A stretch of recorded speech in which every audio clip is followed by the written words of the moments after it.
حضرت عبداللہ بن زید تابعی ایک ایسی شخصیت تھے کہ جنہوں نے ساری زندگی نکاح نہیں کیا تھا۔ ان کی جوانی گزر گئی، بڑھاپا آیا۔ ایک دن بیٹھے حدیث مبارکہ پڑھ رہے تھے تو اس میں نبی کریم صلی اللہ علیہ وآلہ وسلم کا فرمان پڑھا، جس کا مفہوم یہ تھا کہ جنت میں کوئی اکیلا نہیں ہوگا جو نکاح کی عمر میں نہیں پہنچا، یا پہنچا بھی تو کسی وجہ سے اس کا نکاح نہیں ہوا اور وہ مسلمان ہی مرا تو اللہ تبارک و تعالی مسلمان مردوں اور عورتوں کا جنت میں آپس میں نکاح کروا دے گا۔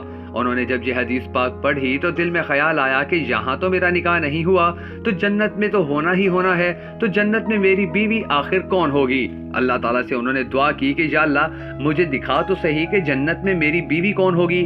پہلی رات ان کی دعا قبول نہیں ہوئی، دوسری رات بھی دعا قبول نہیں ہوئی، تیسری رات ان کی دعا مستجاب ہوئی اور خواب میں دیکھتے ہیں کہ ایک کالے رنگ کی عورت ہے جو حضرت بلال حبشی کے دیس کی رہنے والی ہے اور کہتی ہے کہ میں مونا ولید ہوں اور میں بصرہ میں رہتی ہوں۔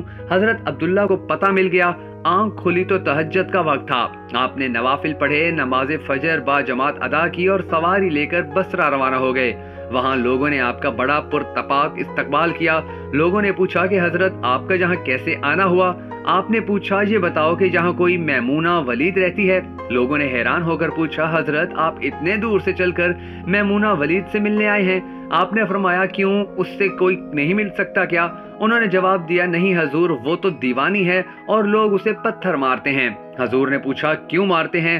حضور کام ہی ایسے کرتی ہے، کوئی رو رہا ہو تو اسے دیکھ کر ہنسنے لگتی ہے اور کوئی ہنس رہا ہو تو رونا شروع کر دیتی ہے، اور وہ اجرت پر پیسے لے کر لوگوں کی بکریاں چراتی ہے۔ آج بھی وہ ہماری بکریاں لے کر جنگل میں گئی ہے، آپ آرام فرمائیں، عصر کے بعد وہ آ جائے گی تو آپ مل لیجئے گا۔ حضرت نے فرمایا عصر بھلا کس نے دیکھی؟ پوچھا کہ وہ کس سمت گئی ہے؟ لوگوں نے کہا کہ حضور جنگل میں گئی ہے، مگر آپ جنگل مت جائیں کیونکہ جنگل بہت خوفناک ہے۔ آپ نے فرمایا بتاؤ تو صحیح کس طرف گئی ہے؟ لوگوں نے جب مقررہ جگہ بتائی تو آپ فرماتے ہیں کہ میں نکل گیا، جب میں جنگل میں پہنچا تو وہ واقعی خوفناک تھا، جنگلی جانوروں کی بھرمار تھی، قدم قدم پر کوئی نہ کوئی چیز کھڑی تھی۔ آپ فرماتے ہیں کہ قربان جاؤں اس عورت کی مردانگی پر، وہ اس جنگل میں کس طرح بکریاں چرا رہی ہے، شیروں نے اس کی بکریوں کو ابھی تک کھایا نہیں، اتنے درندے ہیں یہاں، سارے مل کر حملہ کر دیں تو اس کا کیا بنے گا؟ خیر آپ فرماتے ہیں کہ وہ جگہ جہاں لوگوں نے مجھے بتائی تھی میں وہاں پہنچ گیا تو منظر دیکھ کر میں حیران رہ گیا۔ وہاں دو حیران کر دینے والے مناظر تھے۔ پہلا میمونہ ولید بکریاں نہیں چرا رہی تھی بلکہ اس جنگل میں جائے نماز بچھا کر نوافل پڑھ رہی تھی۔ دوسرا کیا دیکھا کہ میمونہ تو نماز پڑھ رہی ہیں، پھر بکریاں کون چرا رہا ہے؟